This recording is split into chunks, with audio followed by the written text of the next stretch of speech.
What's up, IT Ninjas? Today we're going to identify replacement battery types for APC UPS units. If you have access to the network management card, go ahead and log in and go to the About page. Scroll down, and on the left-hand side you'll see the battery SKU number listed. Here we see RBC 43 is the correct replacement battery cartridge. If you don't have a management card, take a look on the back of your UPS for the label, which will have the model and serial number listed. Make a note, and now let's go to the Schneider Electric website, sc.com. Scroll down to Product Selectors.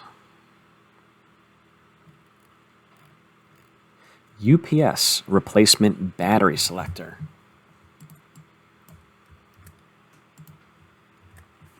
Copy your model. Select.